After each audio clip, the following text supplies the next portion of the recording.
Hello and welcome to SS Designs Poopsie Papercraft. I'm Sue and I'm really thrilled that you could join me today.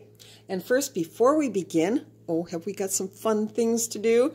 I'd like to send warm hellos out to Jill, Debbie, Kathy Marie, Alicia, Michelle, Renee, Lorna, Linda, Sharon, Andrea, Diane, Ivanka, Ava, Barb, Felicia, and Tammy. Thank you all so much for the gorgeous comments. I really appreciate it. You're the best. All right, and many thanks to subscribers old and new. They're really picking up lately, and I'm so happy about that. So thank you. Okay, what have we here? Well, a mess. But this is my second go-round with this today. I filmed for over half an hour this morning, well over, because I put it on pause a few times when I did some things, I didn't want to bore you to death. So anyway, it took, probably around an hour altogether, only to find when I uploaded the video and just gave it a quick check, the last 10 minutes were gone. I don't know where they went. I have no clue. But they were gone. I don't know if I thought I was putting it on pause and I actually hit the stop button. That's the most likely scenario, but so anyway, we're going to do this again and hopefully it'll turn out all right. But first, I'm going to move all of the excess accoutrement over to the side and let's just see what we have here. More with a little mini sort of junk journal thingies. Pocker person.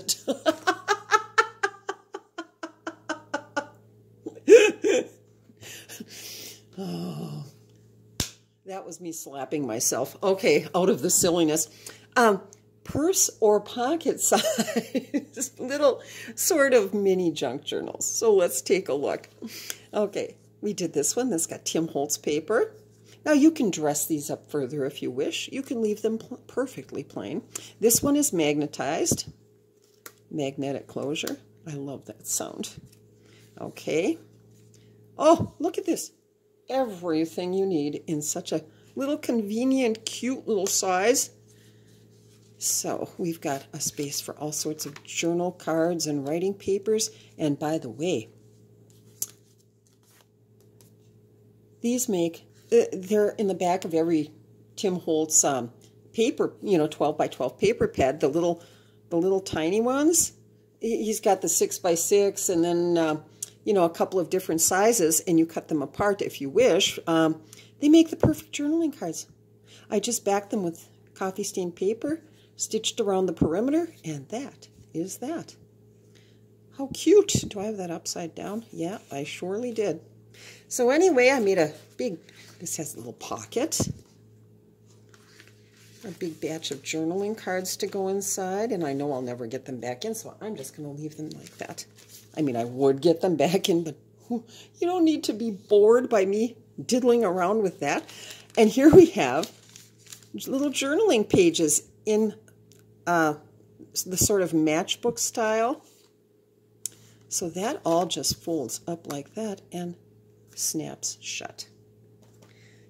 This one is a little fancier. Now, wouldn't this make the perfect little hostess gift to a friend who journals or whatever?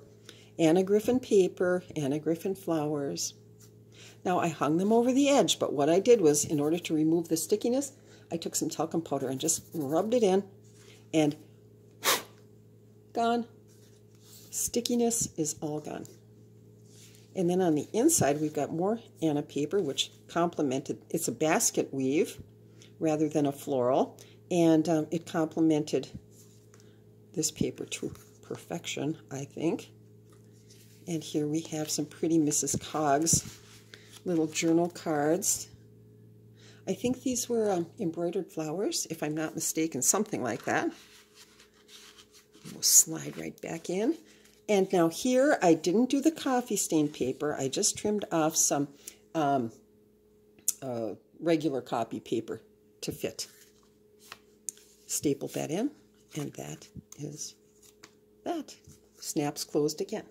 Now on this one, more Tim Holtz paper, but I did the little, I never know what to call them. We'll just call them closures. The little closures. Circle closures. And that opens up like that and like that.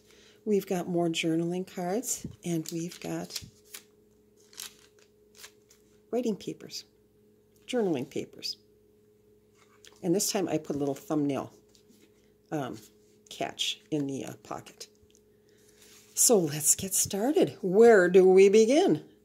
Well, first we'll fasten this back up. Ta-da! Okay, cute as can be. This is so simple, really. I don't know why I have 3 file folders, but why not? Okay, we only need 1. Actually, we only need less than 1, but I like to cut 2 at once because I know I'm going to be making more, and I know you will too. Okay, a piece of Tim Holtz paper. I think this is from Memoranda, the paper pad, if I'm not mistaken. So, take a piece of double-sided paper. It doesn't have to be. You could use 2 sheets of single-sided paper, and that would work out beautifully as well. But in this case, because I have it, we will use it. What do I want for the outside? Well, this one. So here we go. But before we do, I'm going to just, whoops, and there goes my ruler. Set this out here for a moment. You might want to put the video on pause so you can take down these measurements. Because actually this is meant for the file folder. You cut the file folder. I should have said file folder. In fact, I will. Just so there are no file folder. Or this could be a just a 12 by 12. Look at my handwriting. Isn't that an atrocity? Oh my gosh. Okay, or it could be a 12 by 12 sheet of paper or whatever. You're going to cut that at 4.5 by 11.5, and then you're going to score it at 2 1/4, 2 1/2, 6 3/4, 7, 10 3/4, and then the mats, which are cut out of your decorative paper, are going to be cut. You want 2 of them at 4 1/4 by 2. You want 2 done at 4 1/4 by 4, and you want 2 at 4 1/4 by 3.5. 1 for the outside, 1 for the inside on each of these, and then for the little matchbook fold up that we will be stapling, that's 1 little piece at 4 1/4 by 1/2 inch. And then we're going to cut a pocket that's 2 1/2 by 5 1/4, and we're going to score at 1/2 inch on 3 sides. So I'll just leave that up there again for a moment, and I shall return.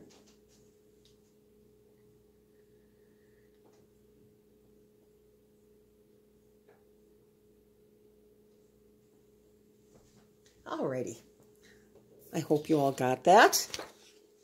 Set that aside, and let's start cutting. Whoops. Okay, we've got a file folder. I'm going to trim. You know how you've always got the 3 score lines? I hope you can see that. There are always 1, 2, 3 score lines and then the fold. So I like to cut it right near the last of the score lines. So that's our first cut, and carefully slide it around so you don't get the papers disheveled. And we're going to be cutting this at 4 1/2. And these file folders, best to always check and measure, but these happen to be 11 5/8 inches long, or 11 1/2 inches. What am I talking about? So 4 1/2. Now, You can save these. You can make tags out of these. You can make inside pockets for your journals, you know, on the inside front cover. You know, cover them up with paper. They look gorgeous and worth keeping. Okay, so that's that. Now we've got 2 of these. We're only going to be using one for the demo. So we'll get rid of this. And we're going to be scoring. My scoring tool. And we're going to be scoring at 2 1/4, 2 1/2. Easy. 6 3/4, 7, and 10 3/4. 10 3/4 is right there. Okay, and that's, I hope you can see that. That's what we've got. And I don't think we need our scoring board anymore. But this will be, let me get one over here to show you. This will be, by the way, the one we're making is this one with the little closures, the little circular closures. So anyway, here's the front flap. At this point, I just like to take my corner rounder, and you don't have to do that, but I like it. Okay, so we've rounded the corners. We're going to fold the, so we've already folded that score line. We're going to fold this one. So do you see that? We've got like a little gusset. And that allows room for all of the little writing papers, journal cards, whatever you choose to load this with. We're folding that one and this one. And then, last but not least, the little matchbook holder, let's call it. Okay, so that's our apparatus. Now, time to cut the decorative paper. And for that we need the paper trimmer again. Well, so far so good. I can see the camera still running. Whew. Okay, so we're going to trim this at 4 1/4. Because this is 4 1/2 wide and we want a little border on each side. So 4 1/4.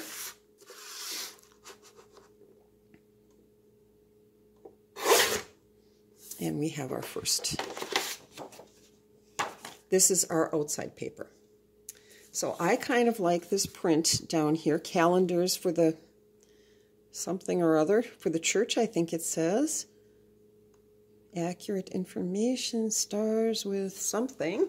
And I know that we need to trim this at 4 1/4 by 2, so it fits the flap. So that's right here, 2 inches. Let's get that right on the line. Whoop. Yeah, voila. Let's see, so that's going to go right there. And just so there is no confusion, I'm going to trim the corner with the writing oriented from top to bottom. Oh yeah, and we can set that aside. The next piece is going to be for, oh, I guess we can't set it aside. The next piece is going to be for the little matchbook section, the little notepad section, and that is going to be trimmed at 4 1/4 by 3 1/2. And I think I want something plain, so we'll go with this, 3 1/2. So now we've got this. Can you see it coming along? How fun. And our final mat. And I want the writing on that. That's for the back side. That's 4 1/4 by 4. So 4 1/4 already. We've got that trimmed side to side. And 4. And that is our back. Oh, how cute. Oh, I love it. I love it. So that's that. Now I'm going to put it on pause while I trim out the inside mats, which are exactly the same. Okay, so I've got all of those, the 3 insides, and now we still need to do the little 1/2-inch bit for the matchbook fold over. And because I've got a guillotine trimmer, I do have a Fiskars, but I rarely use it. Not that I don't like it, I just somehow never get around to using it. This is my old tried and true. So I see we're at 2.5. We need to trim it at right at 2. And then you'll get your little, whoops. Oh, that was premature. Okay, then you, without cutting your fingers off, you'll get your little 1/2-inch slice. So 2.5, put it at the 2 line, and your 1/2-inch little bit will fall right off. Okay, so we have all of those components, and now we need to cut the pocket. And for that, I thought this bit, it's from a different Tim Holtz collection. I think it's correspondence, but who cares? It works. And so that is 5 1/4. 5 1/4 by 2.5. 2 1/2. Okay, we've got all of our little components. Whoops, where was I going with this? Right here.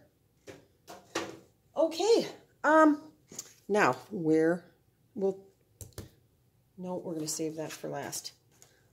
Now I'm going to carry on with inking the paper.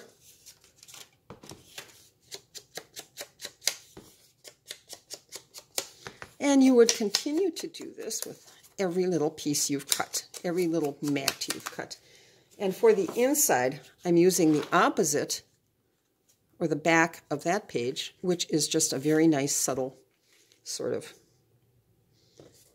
ledger print with some sort of old tape, it looks like, and all of that sort of thing. And where did I put the little pocket piece? That's got to be here somewhere. There it is. And that will blend nicely. Okay, so rather than bore you silly with my inking the paper, I'm going to put it on pause again. And I'm back again. Okay, so anyway, we've got the little apparatus, we've got the outside coverings, and we've got the inside coverings, and the pocket. Cool. And they've all been inked, except for this one little edge here, but you'll see why not. And I'm going to move these little scraps aside so I don't confuse them with pieces we actually need. And there we go. Okay, so simple. I'm going to start by gluing all of the pieces on the outside. So all of the outside pieces are going to go on. And again, I'm not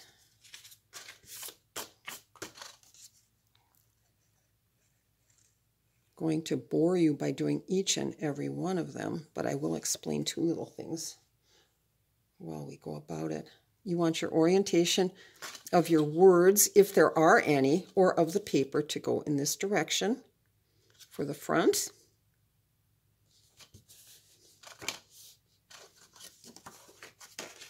I mean for the flap, so you can see. And then you want them oriented, whoops, wrong sheet of paper, oriented in the same direction, if it's directional. Now, in this case, because there's no writing or anything, and the print is so random, it doesn't matter. So you want these 2 going up and down, and then you turn it over, and that's the back, and you want that going up and down. However, if you looked at it this way, if you were to do your papers like this, you'd think, you know, all just flat. You'd think, oh, put them all in the same direction. I know I'd think that, but no, you need to turn this one around. This one goes in the opposite direction. So I am going to put the camera on pause while I finish gluing this because you'd be bored. And we're back again. Okay, I've got all of the little pieces, and I did ink around here because once that's stapled on, you can't really go back and ink it. However, once everything is put together, you certainly can go back and ink all of the rest, front and back. Okay, or inside and out. So now comes the time, before we put on the inner papers, to put our little closures on. Where did that one go? There it is. So I've already, because of the ruination of my first video this morning, I do have one left over. So we'll definitely use that one. We've got a brad here, and we've got string. And which color am I going to use? I think I'm going to go with a beige and white string this time. We've got craft paper, a little bit of chipboard, a lightweight chipboard, and my awl. Punches, where did you go? Here you are. So we want one. This is a 3/4 inch punch. So one of these for that, and then this little teeny tiny, I think that's a 1/2 inch, and we're going to cut one of those. Okay. Oh, there we go. She may be small, but she's mighty.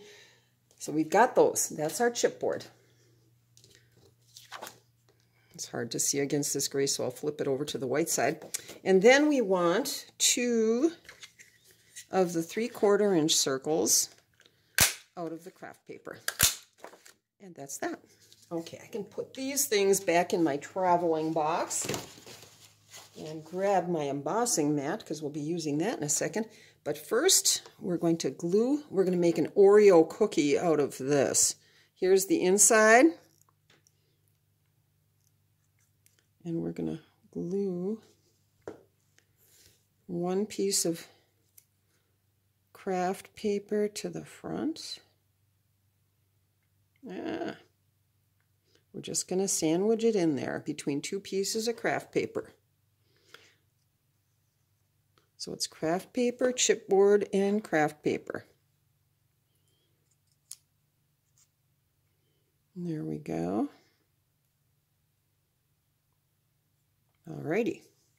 Now, I'm just going to ink the edges. I hope I'm not too close to the camera where it gets the blurs. I don't like that. Okay. And now, so you want to do this twice. You know, I only did it once this time because I've already got this one. But you want to make 2 of these. Okay. So the next step is to get the brad in. Oh, I take that back. We need to glue this on. Okay, and this goes on the back. Pardon my sniffles. We were out walking today, and I must have picked them up there. Okay, so now we move on to this step, and that is a little circle as close as you can get to the center. Somehow I always manage to miss the mark, but that's okay. Alrighty, and then I take my husband's awl. I'm going to have to buy one for myself one of these days. Oh, I did that too soon. Okay, let's just let that set for a moment. Shouldn't take too long. Come on, come on. I don't know what good blowing on it is going to do. You know, really, sometimes I just do the stupidest things.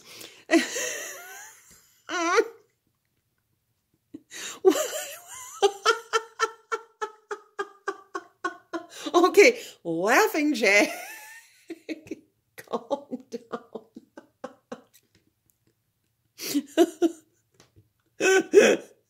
What? I mean, really, seriously, the glue is wedged in between these 2 sheets, in between the chipboard and the craft paper. What good would blowing on it do? Oh, man. Oh, I swear. Anyway, here we go. Ugh. Okay.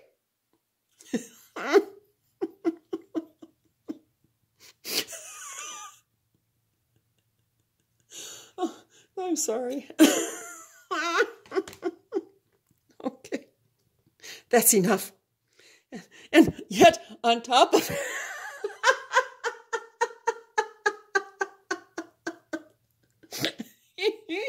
on top of everything, I forgot to glue the string on in between.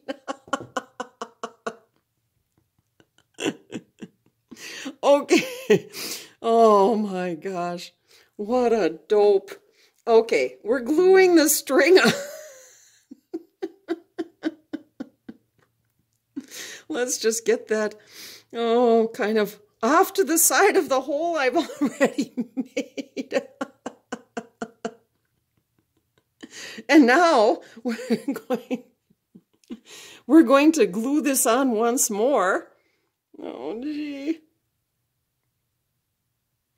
Oh, well, that's the fun of it, isn't it? You can't have a few laughs while you're crafting. And we sure need a few laughs these days. So let's try that again. Let's see if my holes lined up. I think they miraculously might. Look at that. They did. How'd that happen? Oh boy. Okay. Hoorah. Hoorah. Wow. So that's what you want. Before you punch the hole. Actually, that worked out quite well because I could see where to place the string exactly, just a little off center, so it doesn't conflict with the hole making experience. Okay, now put your brad in there and shut up. Jeez. Okay, so we're good. Now we need to mark. Now this is all, if you're using this style of closure, this is... And then there's a separate roll for the magnets, but we won't get into that right now. We'll do that on another, at another time. Okay, so we're going to have to mark the center where we want the one with the string. Okay, so let's just figure that one out first. Fold that up. Oh, maybe like right around there, but we have to find the center, and I happen to have... Oh no, I don't need it for that one. What I'm going to do is center this right there. So I know that right here is my center. I'm going to make a mark. Oh, about 3/4 of an inch up. There we go. So if you can see that. And then once more, we're going to grab the mat and the awl, and we're going to make a hole. So this is on the flap. And there we go. And we want to do this before we put on our backing paper. Now, that's the one with the string that we want. And I am going to add a little tiny bit of glue. Not a lot, just a little. Right there. Come on, glue. Just right sort of around the base of the brad, and that'll add some security. And I'm going to put that in. There we go.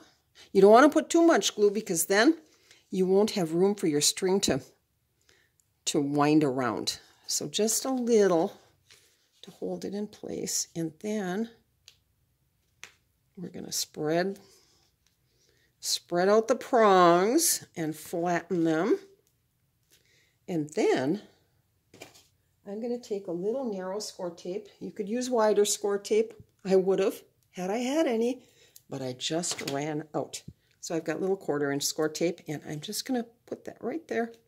And that will keep the brads from poking through to the inside paper. It'll keep them securely in place, and I'm not even removing the backing paper. I'm just going to leave it as is. So now we are free to, there. Yes, we need to round the corners. and ink just that little bit where we rounded them off. And now this time, we're going face down. Well, we're not going to add this paper, this inside paper yet, because we have to get the other brad on. However, I'm just making mention of the fact that when we put the papers on the inside, they're all face down, unlike the outside, where two are face down, and then you have to, well, you see what I mean. Yeah, okay. I'm making things too complicated. Oh, I've got to stop that. Okay, here we go. Now we're going to find, where do we want to place the other little closure? I'm guessing, where did my pencil go? Somewhere right around there might be good. So what I'm going to do is, I like where that is, and then I'm just going to take my metal ruler and measure, because this is 4 1/2, we want, the center would be 2 1/4. So 2 1/4 is right there.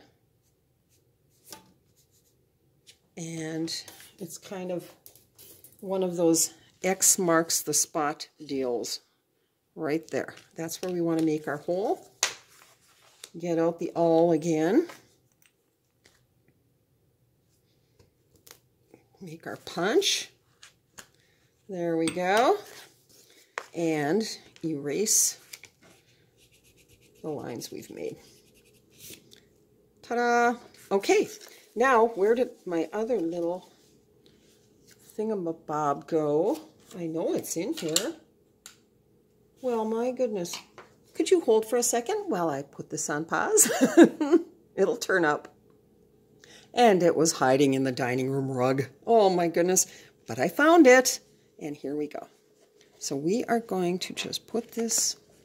Whoops. Sorry. I forgot something. First of all, let's straighten out the prongs. And then just a little bit of glue. Okay. Not a lot. Come on, glue. You can do this. There we go. Just a tiny drop right by where the brad connects with the paper there. And we're going, whoops. And we're going to do the same, my string is caught. Okay, the same thing we did before. There. Okay, and some score tape. It's a little wonky, but that's okay. Even if you need 2 pieces, but I think one will cover it nicely. Yeah, that's just fine. Okay, so now we can finally get the inside